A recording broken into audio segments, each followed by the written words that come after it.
Come va? Bentornati sul mio canale. Come sempre, prima di iniziare il video vi ricordo di iscrivervi qui sotto al mio canale di YouTube, di attivare anche la campanellina così sarete sempre aggiornati su tutte le prossime novità. Allora partiamo subito con il primo aggiornamento di oggi ed è questo. Cosa succede alle domande di assegno di inclusione che hanno delle difformità in evidenza alla sede o che hanno un controllo preventivo? Allora, ce lo spiega direttamente l'INPS, così facciamo prima a capire tutto quanto.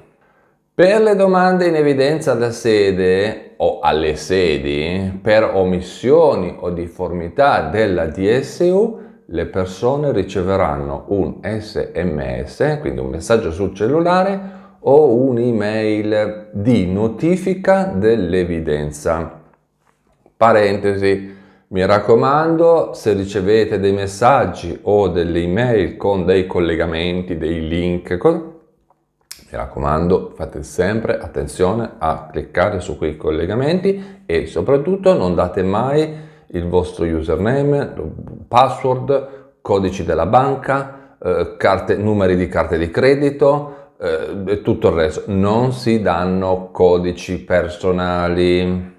Tornando a noi, le sedi INPS, presa in carico la domanda, si metteranno poi in contatto con le persone, quindi o SMS, in qualche modo vi beccano, per raccogliere eventuale documentazione integrativa o una nuova DSU al fine di eliminare l'evidenza, cioè lo fanno per agevolare.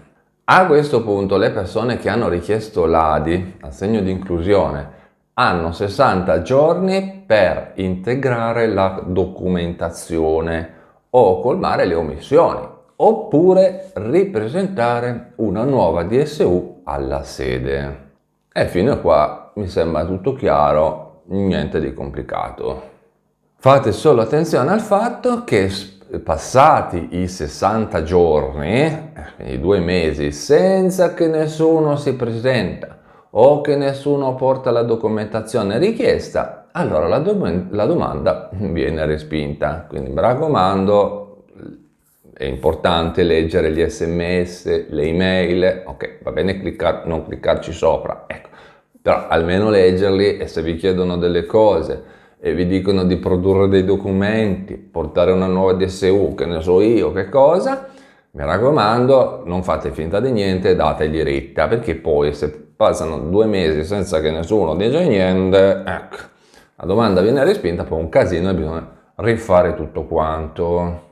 Per avere maggiori informazioni dovete sapere che all'interno della procedura ADI del sito internet dell'INPS è possibile trovare il dettaglio delle causali delle domande respinte, per le quali il richiedente può presentare istanza di riesame alla sede dell'INPS territorialmente competente entro 30 giorni dalla data in cui ha ricevuto comunicazione dell'esito, oppure, dicono loro, presentare ricorso.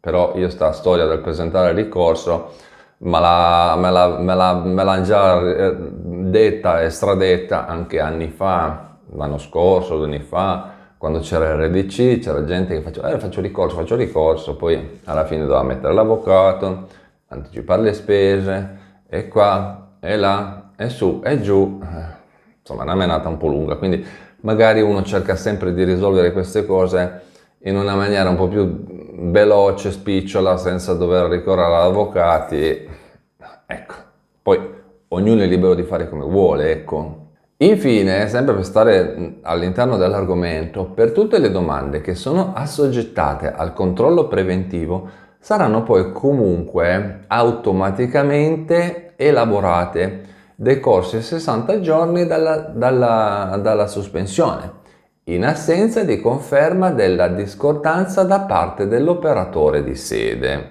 E questo comunque è un altro argomento. Cambiamo discorso e parliamo di un'altra questione. Allora, parliamo un pochino di Agenzia delle Entrate, così giusto per ogni tanto cambiare un po' argomento, sempre di INPS, post.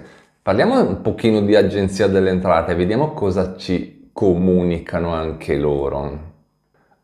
Visto che tra l'altro siamo in periodo di 7.30, questi stanno spingendo alla grande il 7.30 precompilato, che tra parentesi, mi raccomando, se dovete fare il 7.30 precompilato e avete dubbi o domande, rivolgetevi sempre a dei consulenti di fiducia, professionisti, preparati, possono essere dei CAF, patronati non credo tanto, perché patronati fa altre cose, comunque CAF, commercialisti, tributaristi, insomma persone che si occupano della materia. Non inventatevi le cose perché poi sono dolori. Sì che questi ce la stanno sparando alla grande come 7.30 precompilato è la novità dell'anno, però mi raccomando che se si sbaglia poi chi paga siamo noi.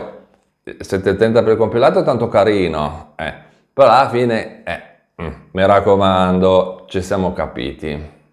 Comunque, per spingere un po' di più questo 730 precompilato o modello redditi precompilato, cosa hanno inventato? Hanno inventato un supporto in più dedicato ai cittadini che desiderano avere maggiori informazioni o assistenza per consultare e inviare la propria dichiarazione dei redditi precompilata.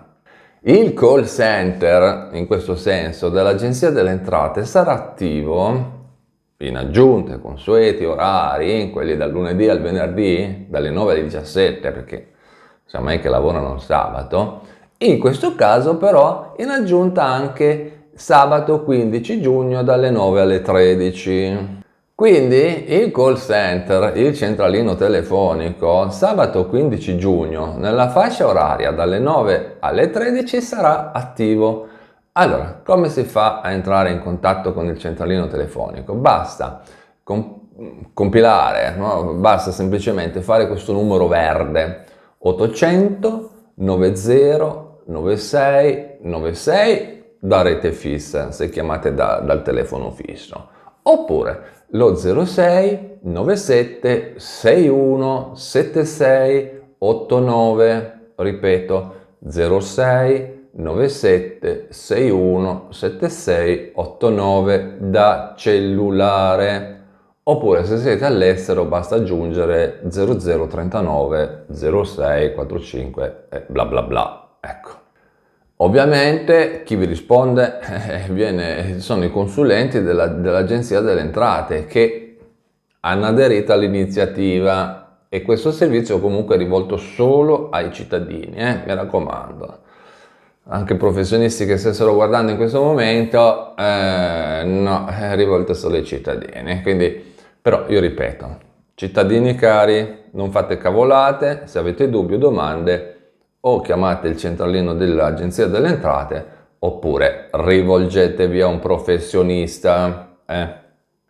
Poi, come sembra, c'era un altro argomento, ma siamo arrivati a quasi 8 minuti di video, non voglio farlo diventare troppo lungo, e allora cosa vi dico? Le 2 pillole informative. Prima pillola, tutti i giovedì sera alle 21.30 sul mio canale di YouTube ci sono le dirette live, quindi giovedì sera 21.30 mio canale di YouTube per le dirette live, cerchiamo di rispondere alle domande, risolvere i dubbi, speriamo che non ce ne siano tanti, oppure se non avete domande e dubbi, meno male, potete venire tranquillamente in chat per salutarmi o per salutare gli altri iscritti del canale.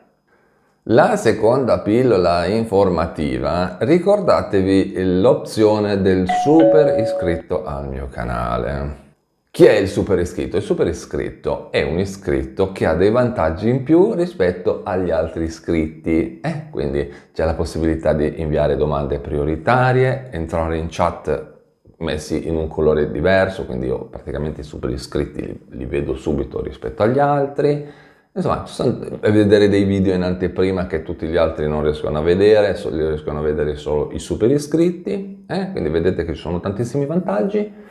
Per avere informazioni sul super iscritto basta semplicemente o cliccare sul collegamento qui sotto nella info box, aprite l'info box, primissimo collegamento, oppure andare direttamente nella home page del mio canale, pagina principale, sotto il mio nome c'è un collegamento, voi cliccate su quel collegamento e si apre un menu. Da quel menu potete diventare super iscritto, entrare a far parte della super chat, contattarmi telefonicamente, chi avesse domande mi può contattare telefonicamente, più tante altre cose. Quindi io lo trovo un servizio molto utile e interessante. Con questo è tutto, io vi ringrazio per avermi guardato, vi ricordo di iscrivervi qui sotto al mio canale di YouTube, attivare anche la campanellina così sarete sempre aggiornati su tutte le prossime novità. E noi ci vediamo in un prossimo aggiornamento, sempre qui sul mio canale. A presto, ciao!